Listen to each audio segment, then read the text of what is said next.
Hello மக்களே! கார்த்தி தீபா செம இன்ட்ரெஸ்டிங்கா போயிட்டுருக்கு.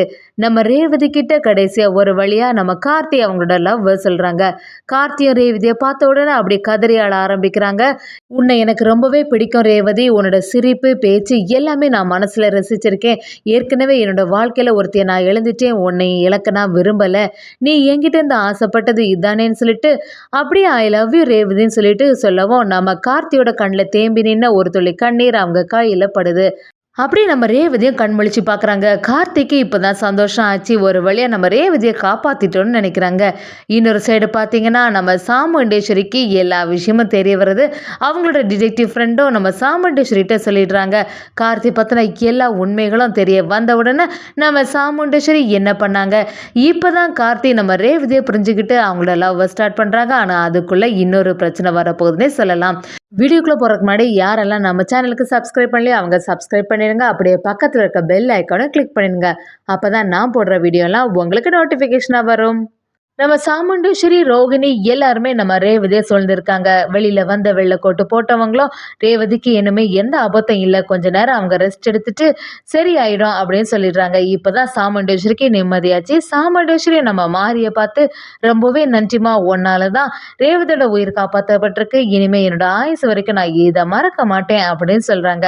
அதை கேட்டுட்டு நம்ம சாமுண்டேஸ்வரியும் சரி நம்ம எல்லாருமே இங்க சேர்ந்து இருக்காண்டா, மாப்பிள்ளையும் ரேவதியை மட்டும் இங்க இருக்கட்டு, நம்ம ராஜா மாப்பிள்ளை ரேவதியை பார்த்துப்பாங்க அப்படின்னு நம்ம சாமுண்டேஸ்வரி சொல்லிடுறாங்க. அதை கேட்டவுடனே ராஜராஜன், பாட்டி, ரோகிணி, மயில்வாகனம் எல்லாருமே வெளியில நிக்கிறாங்க. நம்ம ரேவதியும் கார்த்தியும் மட்டும் ரூம்ல இருக்காங்க. அப்படியே நம்ம கார்த்தியும் ரேவதியை பார்த்துட்டே இருக்காங்க. அப்படியே ரேவதி பக்கத்துல போறாங்க. நம்ம ரேவதி கிட்ட வந்து கார்த்தியும் அவங்களோட ஃபீலிங்ஸ் எல்லாத்தையும் சொல்ல ஆரம்பிக்கிறாங்க. ரேவதி, உன்னை எனக்கு ரொம்பவே பிடிக்கும். உன்னோட சிரிப்பு, பேச்சு எல்லாமே நான் ரசிச்சிருக்கேன். ஆனா மனசுலயே வச்சிருக்கேன். இது வரைக்கும் எதுவுமே நான் வெளியில சொன்னதே இல்லை. ஆனா இப்படி ஒரு நிலைமையில உன்னை நான் பார்ப்பேன்னு சொல்லிட்டு கொஞ்சம் கூட நான் எதிர்பார்க்கல. எப்பவுமே என்னையே சுத்தி சுத்தி வந்துட்டு இருந்தா, அப்ப எல்லாம் உன்னை பத்தி நான் புரிஞ்சிக்கவே இல்லை.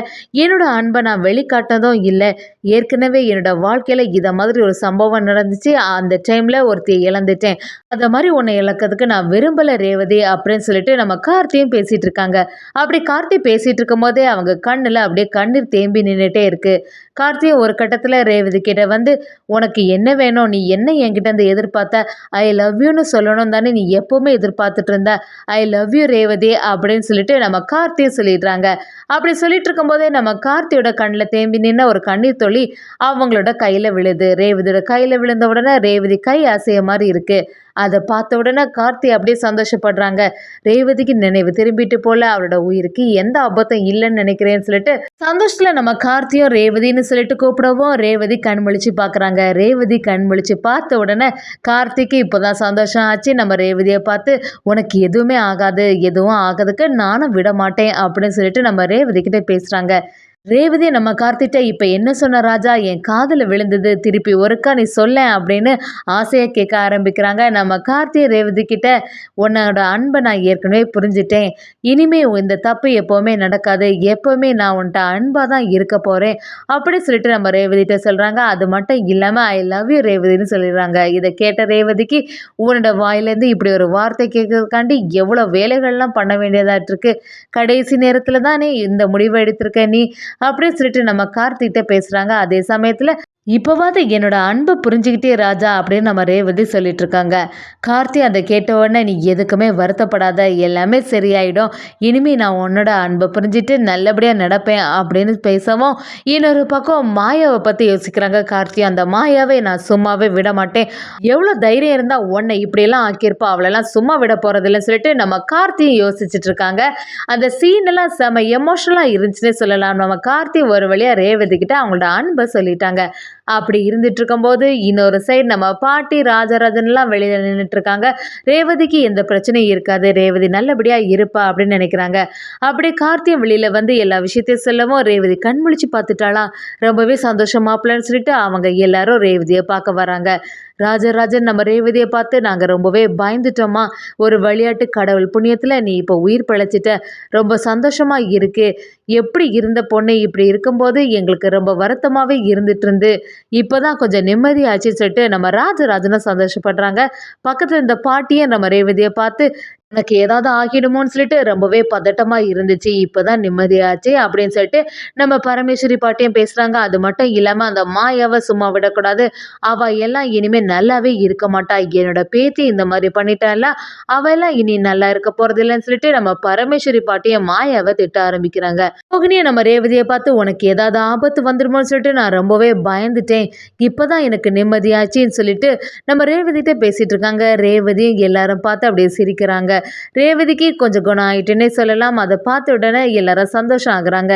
இன்னொரு சைடு பார்த்தீங்கன்னா, அந்த டிடெக்டிவும் எப்படியாவது கார்த்திய பத்தின உண்மை எல்லாம் கண்டுபிடிக்கணும்னு சொல்லிட்டு எல்லா ஆதாரங்களும் திரட்டிட்டு இருக்காங்க.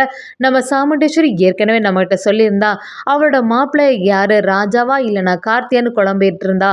இப்போ அவங்கள பத்தி எல்லா டீட்டெயில்ஸும் நம்ம கையில இருக்கு. எப்படியாவது சாமுண்டீஸ்வரி கிட்ட இந்த உண்மைகளை சொல்லணும்னு டிடெக்டிவும் யோசிக்கிறாங்க. இன்னொரு பக்கம் பார்த்தீங்கன்னா, சந்திராவுக்கு பயங்கரமா டென்ஷனா இருக்கு. இந்த ரேவதி உயிர் பழைக்க மாட்டான்னு நினைச்சிட்டு இருந்தோம். அந்த சாமுண்டீஸ்வரி அக்காவை பழி வாங்கிடலான்னு பார்த்தா இப்போ எல்லாமே தலைகீழா மாறிட்டு எல்லாத்துக்கும் காரணம் இந்த கார்த்தி தான். நம்ம என்ன பிளான் போட்டாலும் கடைசி நேரத்தில் சொதப்பிட்டான்.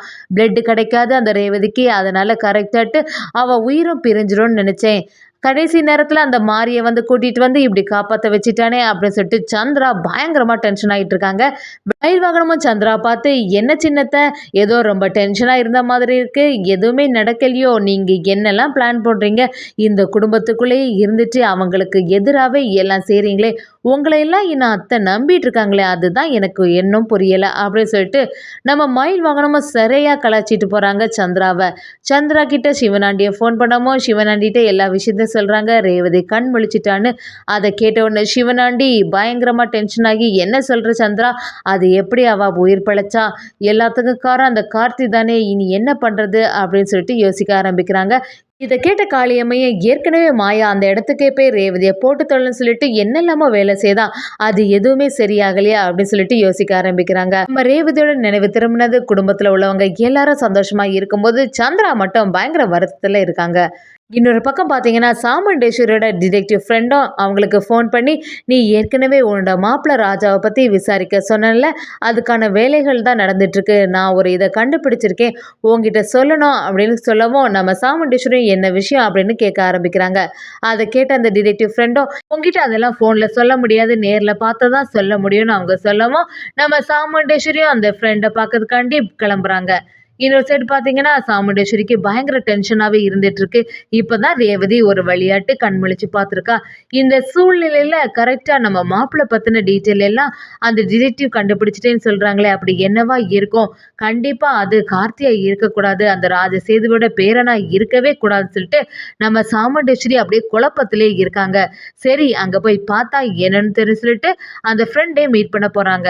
எப்படி இருந்தாலும் சாமுண்டேஸ்வரியோட ஃப்ரெண்டும் அவங்கள்ட்ட கார்த்தியை பற்றின எல்லா உண்மையை சொல்லிட்டாங்க. இதை தெரிஞ்சுக்கிட்ட சாமுண்டேஸ்வரி அப்படியே அதிர்ச்சி ஆயிடுறாங்க. எவ்வளோ தைரியம் இருந்தா இத்தனை நாள் இவங்க நம்மளை ஏமாத்திட்டு இருப்பாங்க அப்படின்னு சொல்லிட்டு பயங்கர கோபத்துல சாமுண்டேஸ்வரி நம்ம கார்த்தியை பார்க்கறதுக்கு வராங்கன்னே சொல்லலாம். இப்பதான் கார்த்தியும் ரேவதியும் ஒன்னா சேர்ந்த மாதிரி இருந்துச்சு. அதுக்குள்ள அடுத்த பிரச்சனை ஆரம்பிச்சுன்னே சொல்லலாம்.